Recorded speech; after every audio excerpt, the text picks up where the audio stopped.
السلام علیکم ورحمۃ اللہ وبرکاتہ۔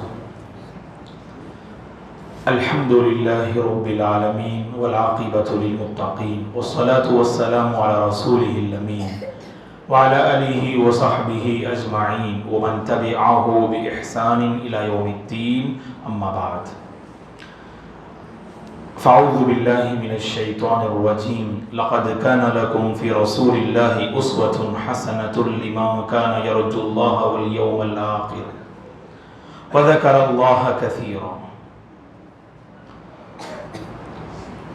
قابل احترام حضرات و خواتین، اللہ تعالیٰ کا بے پناہ شکر و احسان ہے، نماز عشاء سے فارغ ہونے کے بعد مسجد ہدیٰ عمر آباد میں ہم سب تشریف فرما ہیں۔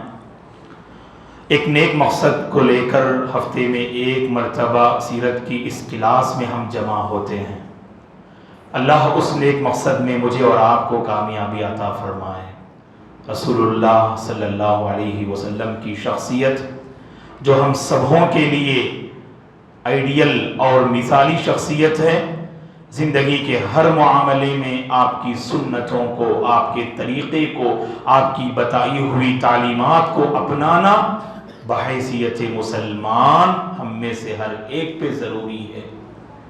آپ کی زندگی کو معلوم کرنے کا یہی ایک اہم مقصد ہے، تاکہ ہم اپنی سیرت کو، تاکہ ہم اپنی زندگی کو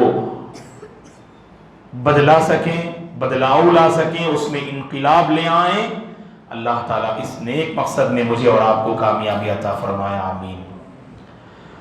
رسول اللہ صلی اللہ علیہ وسلم کی جو مکی زندگی ہے، اس مکی زندگی کا ایک اہم پہلو جو ہجرت حبشہ ہے، تو اس ہجرت حبشہ کے واقعے کو ہم آپ کی خدمت میں اس سے پہلے کی کلاس میں ہم نے رکھا کہ مسلمانوں نے حبشہ کی جانب پہلی بار ہجرت کی۔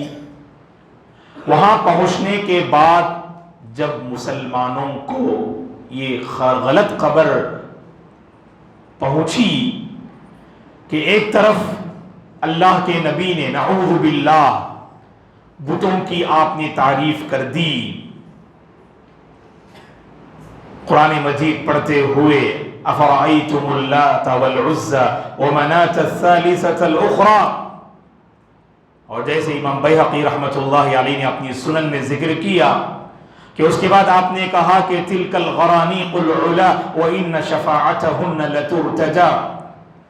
کئی ایک محدثین میں سے کئی ایک نے اس واقعے کے حوالے سے کہا کہ یہ بے بنیاد واقعہ ہے، اللہ کے نبی نے کبھی ان مورتیوں کی، بتوں کی آپ نے تعریف نہ کی۔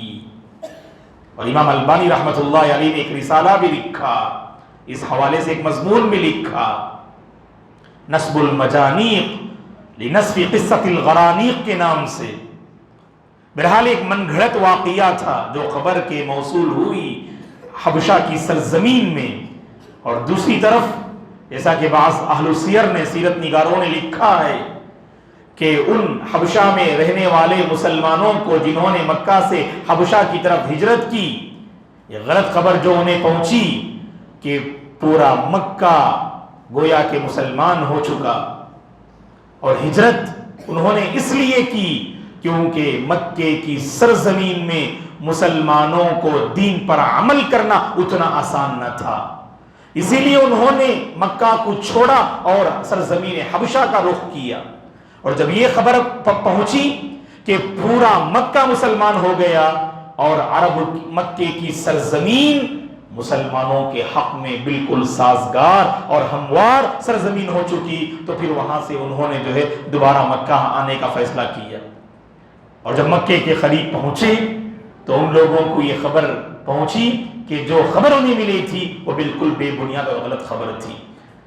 اور سیرت نگاروں نے لکھا ہے کہ ان میں سے بعض دوبارہ جو ہے حبشہ چلے گئے اور بعض مکہ آئے، اور مکہ آنے کے بعد ہجرت حبشہ جو ہجرت کا جو پہلا واقعہ تھا اس کے بعد مسلمانوں پر جو ظلم و زیادتی ان مشرکین مکہ کفار قریش کی جانب سے جو پہلے ہو رہی تھی، اس ظلم و زیادتی میں اور اضافہ ہونے لگا، اور زیادہ مسلمانوں کو ستایا گیا، پریشان کیا گیا۔ تو اللہ کے نبی نے اس بڑھتے ہوئے تشدد اور ظلم و ستم کے واقعات کو دیکھ کر دوبارہ مسلمانوں کو آپ نے اجازت دی کہ اب مکہ چھوڑ کر سرزمین حبشہ کا رخ کر سکتے ہیں، کیونکہ جب پہلی بار مسلمانوں نے حبشہ کی طرف ہجرت کی، خود اللہ کے نبی روانہ کرتے ہوئے آپ نے وہاں کے بادشاہ کی تعریف آپ نے کی، کہا وہاں ایک انصاف پسند بادشاہ رہتے ہیں جو نجاشی ہیں، جائیں وہاں تمہارا اچھا استقبال ہوگا، بہترین وہ تمہارا ویلکم کریں گے۔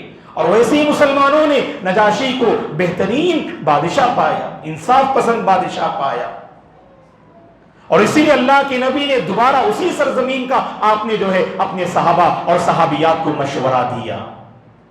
اور اس مرتبہ دوسری مرتبہ جنہوں نے ہجرت کا ارادہ کیا حبشہ کی سرزمین کی جانب، 80 سے زائد مرد تھے، 18 عورتیں تھیں، اور بعض سیرت نگاروں نے لکھا ہے کہ 80 پر 3 مرد، اور امام ابن قیم رحمۃ اللہ علیہ نے ذکر کیا کہ 19 عورتیں اس دوسرے واقعے میں جو ہے شامل تھیں۔ 80 پر 3 مرد، 18 یا 19 عورتیں اس دوسری جو ہے یعنی ہجرت میں اتنے احباب شریک ہوئے اور شامل ہوئے۔ اور پہلی ہجرت میں جو احباب تھے ان میں سے کئی ایک دوسری مرتبہ بھی انہوں نے ہجرت کی، اور ساتھ میں جو قابل ذکر نام ہیں جعفر بن ابی طالب رضی اللہ عنہ اس دوسرے سفر میں جو ہے یعنی شریک اور شامل ہوتے ہیں، اور اسی طرح سے ابو موسیٰ الاشعری عبداللہ بن قیس رضی اللہ عنہ جو قرآن کو بہترین انداز میں پڑھنے والے صحابی، ابو موسیٰ الاشعری رضی اللہ عنہ بھی اس سفر میں جو شریک ہوتے ہیں۔ اور جب مسلمان سرزمین حبشہ میں قدم رکھتے ہیں، ایک پرسکون ماحول انہوں نے حبشہ کی زمین میں پایا، پرامن طریقے سے اللہ کی عبادت کرنے لگے۔ لیکن جیسے ہی خبر مشرکین مکہ کو پہنچی کہ مکے کی ایک بڑی تعداد پہلی ہجرت کے مقابلے میں یہ دوسرا جو واقعہ ہے، جو دوسری ہجرت ہے حبشہ کی جانب، اس میں پہلے کے مقابلے میں زیادہ لوگوں نے شرکت کی اور زیادہ لوگ وہاں پر ہجرت کر کے چلے گئے اور وہاں پرامن طریقے سے اللہ کی عبادت کر رہے ہیں، مشرکین مکہ نے ان مسلمانوں کو واپس مکہ بلانے کی ایک ناپاک سازش کی۔ غور سے سنیے گا کیا کیا مشرکین مکہ نے۔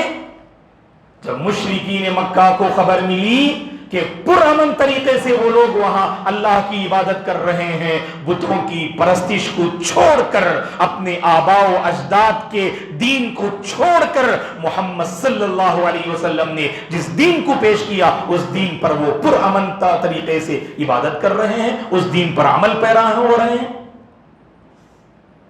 کہا کہ کسی بھی طرح انہیں واپس لانا ہے، اور واپس لانے کے لیے 2 مضبوط نوجوانوں کا انہوں نے انتخاب کیا، اور تاریخ گواہ ہے کہ ہر قوم اور ہر سوسائٹی میں بدلاؤ لانے والے کون ہوتے؟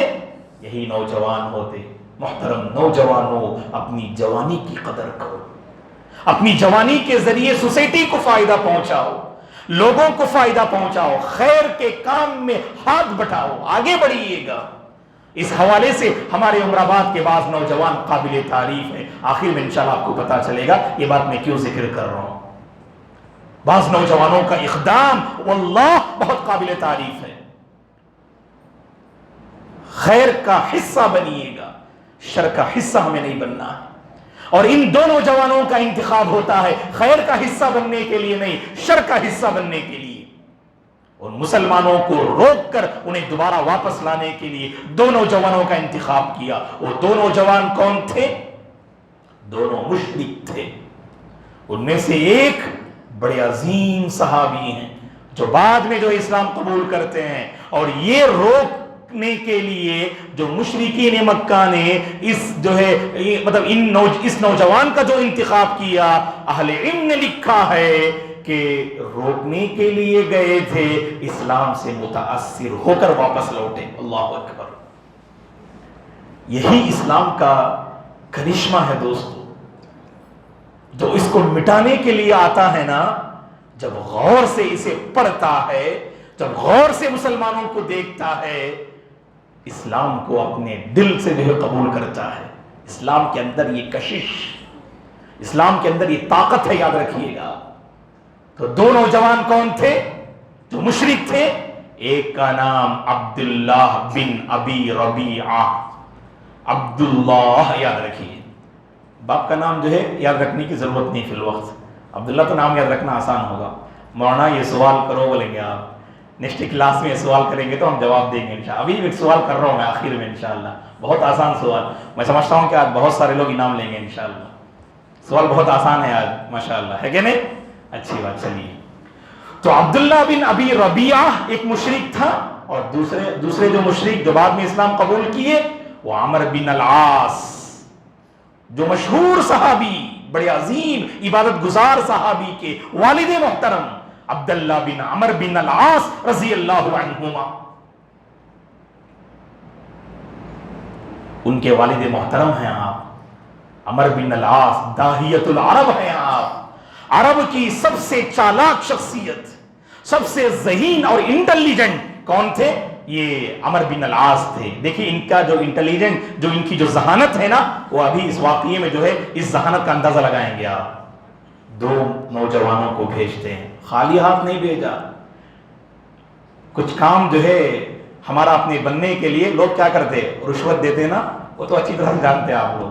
ہمارا اپنا کچھ کام جو ہے بنانا ہے تو کچھ آپ جو ہے تحفے تحائف دے دیجئے، آپ کا کام بن جائے گا. یہ تو سبحان اللہ جو ہے یہ سوچ تو اس زمانے سے چلی آ رہی ہے. اب نجاشی کے دل کو اپنی طرف کرنے کے لیے اور مسلمانوں کو وہاں سے باہر نکالنے کے لیے ان لوگوں نے قیمتی تحفے دے کر بھیجا. اور بعض سیرت نگاروں نے لکھا ہے کیا تحفے بھیجے. اس دور میں مکے کا جو سب سے قیمتی سرمایہ ہوتا تھا وہ نفیس اور عمدہ چمڑے ہوتے تھے. جو لیدر ہے نا، وہ جو بہت جو ہے یعنی اچھی کوالٹی والے لیدر مکے میں ملتے تھے. قریش کے تمام لوگ اکٹھا ہوئے اور اپنے اپنے پاس جو سب سے بہترین جو کوالٹی والے جو چمڑے تھے، جو لیدر تھے، انہوں نے جمع کیا اور ساتھ میں اور بھی تحفے لا کر جو پیش کر دیا اور کہا کہ ان تحفوں کے ساتھ جانا. اور کیا کیا، پلاننگ کیا تھی جانتے؟ پہلے نجاشی سے ملاقات نہیں کرنا، پہلے معلوم کرو نجاشی کے قریبی لوگ کون ہیں، نجاشی کے دربار میں کون رہتے ہیں، پہلے وہ معلوم کرو. پہلے ان لوگوں کی خدمت میں تحفے پیش کرو، پہلے ان لوگوں کو اپنے سے قریب کر لو. کیوں؟ جب نجاشی کے دربار میں اپیل کریں گے نا مسلمانوں کو باہر نکالو، یہ جن کے حق میں تم نے جن کی خدمت میں تحفے پیش کیا ہوگا یہ لوگ تمہاری تائید کریں گے. بس سمجھ میں آ رہی ہے نا میری؟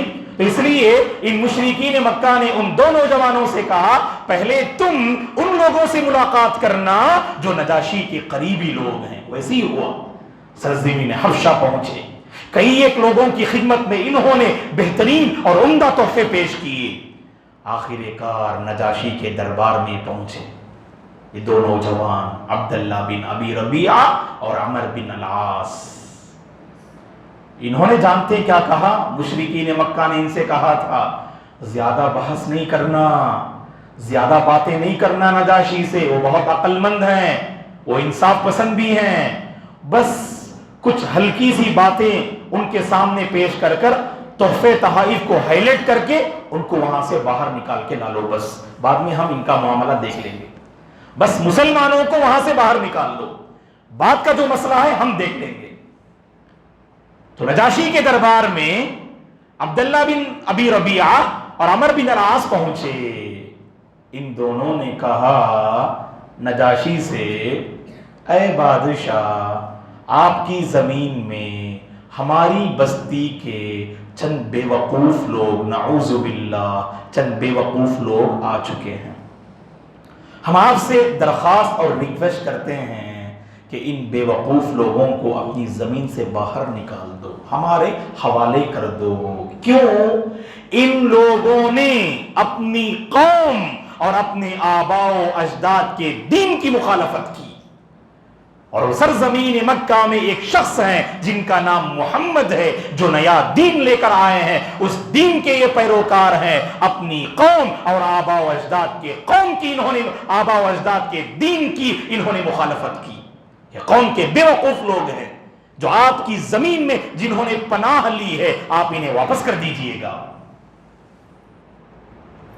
عقل مند انسان فوری فیصلے نہیں کرتے، ایک طرفہ بات سن کر کبھی فیصلے نہیں کرتے۔ سنو، ہماری یہ کمزوری، کسی نے آ کر کہا، عورتوں سے بھی ہماری گزارش ہے، غور سے سنیے گا، کسی بہن نے آ کر آپ سے کہہ دیا کہ فلاں جو ہے آپ کے قریبی رشتہ دار آپ کے خلاف کہہ رہے تھے، فوری فیصلہ کر لیتے ہیں، اس کے بعد میں ان سے بات نہیں کروں گی، ان کے ساتھ اپنا تعلق میں ختم کر لوں گی۔ نہیں، اللہ کی بندی ہو، ایک طرفہ کبھی فیصلہ مت کرو۔ ہو سکتا ہے کہ جو آپ تک بات پہنچا رہے ہیں نا، وہ بہت غلط ہیں، وہ آپ کے ان کے درمیان فاصلہ قائم کرنا چاہتے ہیں، دوریاں بڑھانا چاہتے ہیں۔ ایسے لوگ معاشرے میں بہت ہیں جو ملے جلے خاندان کے درمیان، رشتوں کے درمیان نفرت کی آگ بھڑکانے والے لوگ موجود رہتے ہیں۔ اللہ سے ڈرنا چاہیے ایسے بندے اور ایسی بندیاں۔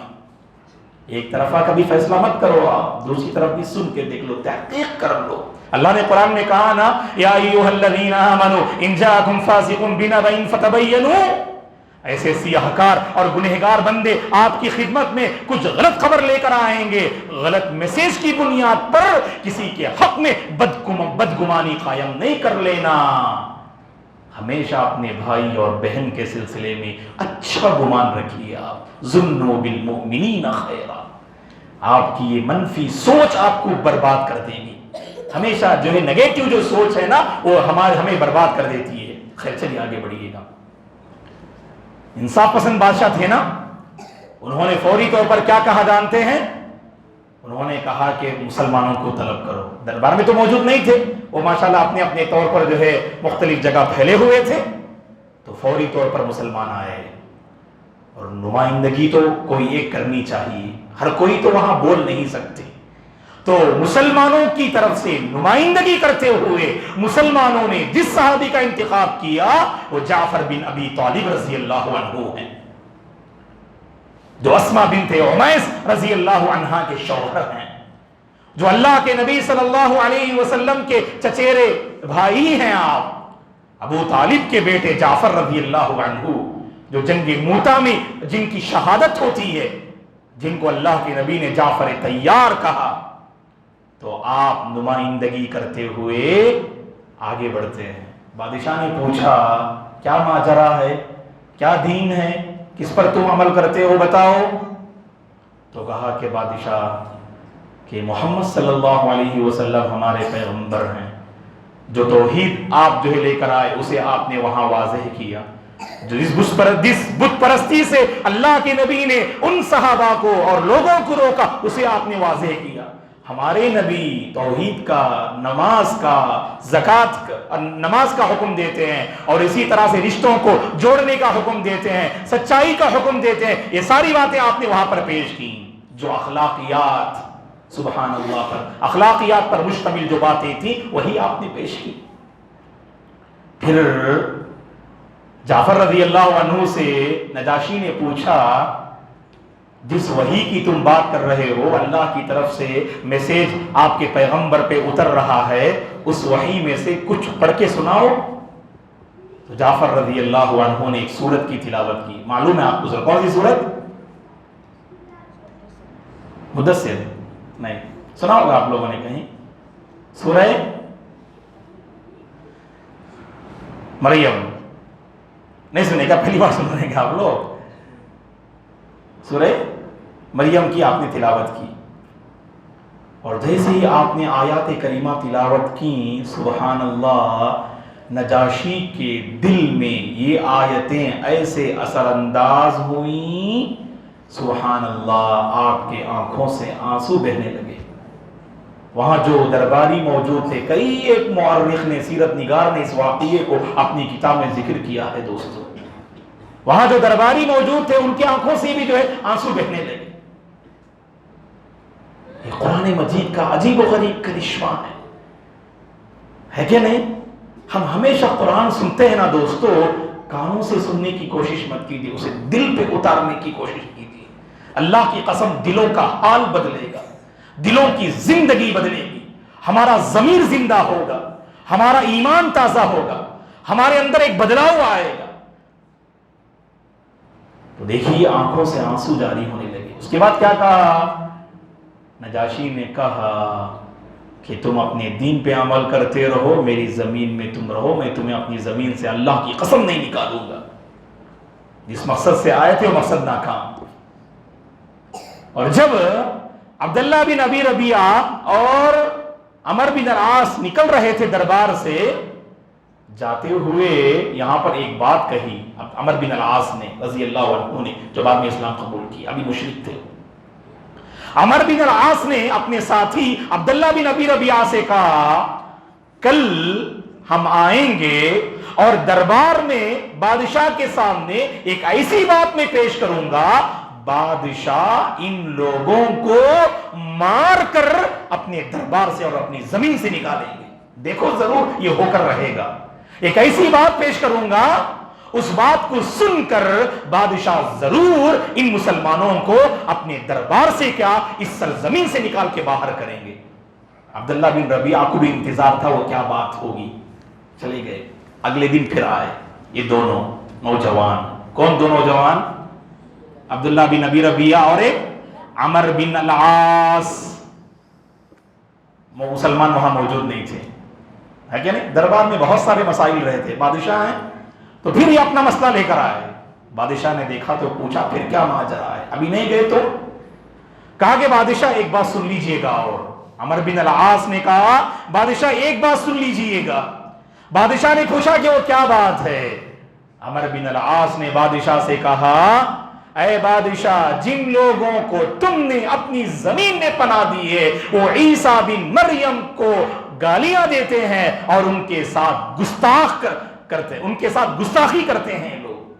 اور عیسیٰ بن مریم کون؟ کیونکہ یہ بات ذہن میں رکھیے گا، یہ بات میں نے نہیں بتائی آپ کو. نجاشی اور اس کے درباری عیسائی تھے. نجاشی اور اس کے درباری کس مذہب پر تھے؟ عیسائی مذہب پر تھے. اور عیسائی مذہب کے لیے کون رول ماڈل؟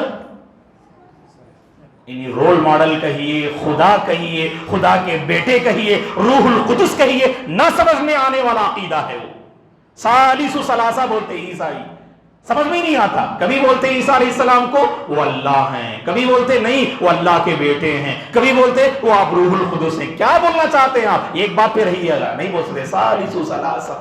اللہ نے چھٹے پارے میں ذکر کیا ان کا باطل عقیدہ. تو عیسیٰ بن مریم کا نام لیا. عمر بن العاص بولا میں نے بہت چالاک. اب عمر بن العاص کا عیسیٰ بن مریم کا نام لینا دکھتی رگ پر ہاتھ رکھنے کی طرح. کوئی جن کی کتاب، جن پر اتاری گئی کتاب کو فالو کر رہے ہیں آپ، جیسے ہم مسلمان اللہ کے نبی کے خلاف کوئی کہیں گے تو ہم برداشت کریں گے کیا؟ یقیناً دفاع کریں گے. آگے بڑھ کر ہم اپنے نبی صلی اللہ علیہ وسلم سے جو محبت ہے اس محبت کا اظہار کریں گے. یہ ایمان کا تقاضا ہے. یہاں پر وہی وار کیا عمر بن العاص نے، کہا جن مسلمانوں کو تم نے پناہ دی ہے نا، یہ تمہارے عیسیٰ بن مریم کو گالیاں دیتے ہیں، بلا کے پوچھ لو. فوری بلایا. جعفر بن ابی طالب اور چند مسلمان حاضر ہوئے. پوچھا کہ عیسیٰ بن مریم کے بارے میں کیا کہتے ہو؟ حضرت جعفر رضی اللہ عنہ نے قرآن کی روشنی میں کہا عیسیٰ بن مریم علیہ السلام کے بیٹے، اللہ کے رسول اور اس کے بندے ہیں، اللہ کی بھیجی ہوئی روح اور اللہ کا کلمہ ہے. اللہ تعالیٰ نے اس روح کو اور کلمے کو ایک کنواری لڑکی جسے مریم کہا جاتا ہے، مریم کو اللہ نے القا کیا. یہی باتیں انہوں نے پیش کی. اور جیسے یہ باتیں پیش کی، نجاشی زمین سے ایک کاڑی نکالتے ہیں. تن کا بولتے ہیں اسے، کیا بولتے ہیں اردو میں؟ تن کا، کاڑی کو بولتے ہیں. زمین سے ایک کاڑی آپ نے نکالی اور کہا، ایک چھوٹی سی کاڑی نکال کر، کہ تم نے جو باتیں کہیں نا عیسیٰ بن مریم اس سے 1 انچ بھی زیادہ نہیں ہیں، وہی باتیں ہیں۔ مطلب کیا؟ جس بائبل پر ان کا ایمان تھا اس وقت وہ بائبل کی واضح اور صریح اور صاف و شفاف تعلیم سے واقف تھے، وہ بعد میں لوگوں نے بدل ڈالا اس کو۔ تو مطلب یہ ہے کہ نجاشی صحیح تعلیم سے واقف تھے، وہ بس آپ اللہ کے بندے، اللہ کے رسول، اللہ کا کلمہ، اللہ کی روح تھے جو کنواری لڑکی مریم علیہ السلام کی طرف اللہ نے القا کیا۔ تو کہا کہ بالکل سچی بات تم نے کہی، اور پھر کہا کہ تم اس سرزمین میں امن کے ساتھ عبادت کرتے جاؤ، اپنے دین پہ قائم رہتے جاؤ، تمہیں کوئی شخص روک نہیں سکتا۔ ایک 2 ٹوک فیصلہ کر دیا۔ ناکام لوٹے عبداللہ بن ابی ربیہ اور عمر بن العاص، اس مقصد سے ہے، مقصد ناکام۔ یہاں پر جو بات ہم ذکر کریں گے آپ کی خدمت میں، محترم حضرات و خواتین، نجاشی جن کا نام ہم نے سنا وہ حبشہ کے بادشاہ تھے، اور حبشہ کا علاقہ یہ سوڈان میں پڑتا ہے، اور حبشہ کے بادشاہ نجاشی تھے، اور نجاشی مسلمان ہو گئے۔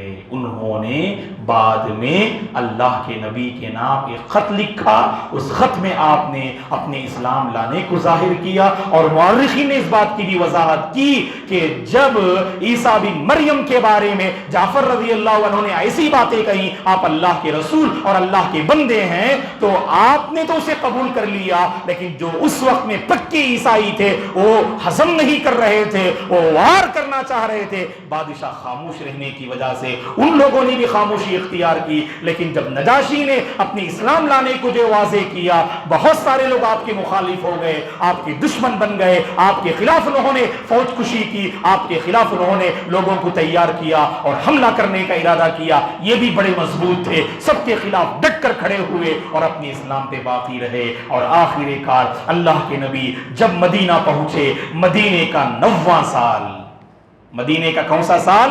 90 سال، جب اللہ کے نہیں ہجری 9 سال نجاشی کا انتقال ہو گیا رحمہ اللہ۔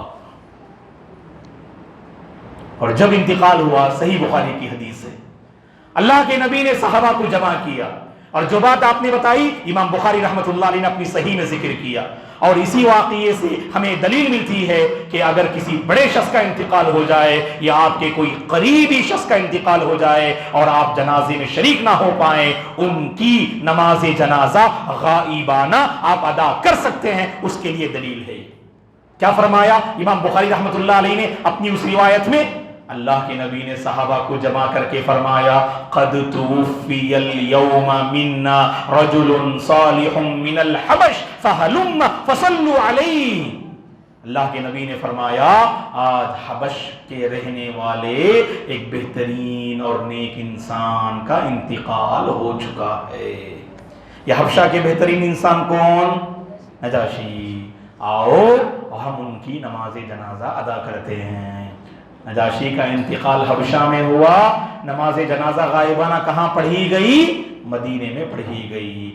ہر کسی کی نماز بھی نہیں پڑھنی چاہیے، یہ اختلافی مسئلہ ہے۔ بعض علماء نے کہا نماز جنازہ غائبانہ پڑھنا ہی نہیں چاہیے، لیکن دیگر علماء نے کہا اس کو دلیل بنا کر اللہ کے نبی نے ادا کی نا، مطلب یہ ہے کہ غائبانہ ادا کر سکتے ہیں، لیکن واقعی جن کا انتقال ہوا ہے وہ سوسائٹی کے، معاشرے کے، امت مسلمہ کے کوئی بڑے شخص ہونا چاہیے یا آپ کے کوئی قریبی شخص ہونا چاہیے جن کی نماز آپ ادا نہیں کر پائے۔ مثلا اللہ حفاظت فرمائے، ابراڑ میں آپ کے کوئی ساتھی تھے، وہاں ان کا انتقال ہو گیا، ابراڑ میں آپ کے کسی رشتہ دار کا، یہاں ان کے جنازے کو نہیں لا سکتے ہیں، وہاں پر لوگوں نے ادا کر دی، آپ بھی اپنے لوگوں کو جمع کر کے ادا کر لیجئے، گنجائش ہے۔ لیکن اس کے لیے کیا نہیں کرنا؟ آج ہمارے پاس آج کل ڈیتھ نیوز میں روزانہ خبریں آتی رہتی، ہاں خبر دیکھ کر اللہ اکبر، خبر دیکھ کر اللہ اکبر، نہیں پڑھنا ایسا۔ بس سمجھ میں آ رہی ہے نا؟ نماز جنازہ غائبانہ پڑھ سکتے، ہر کسی کی نہیں پڑھنا۔ جب ضرورت ہے واقعی آپ کے کوئی قریب ہے، آپ وہاں تک پہنچ نہیں سکتے، تب آپ جو پڑھیے گا بس۔ یہ کچھ باتیں تھیں جو ہم نے آپ کی خدمت میں رکھی. اس کے بعد مزید اہم واقعات ہیں انشاءاللہ آنے والی کلاس میں ہم معلوم کرتے ہیں. اللہ سے ہماری دعا ہے اللہ تعالیٰ ان صحابہ اور صحابیات کی کاوشوں کو قبول فرمائے.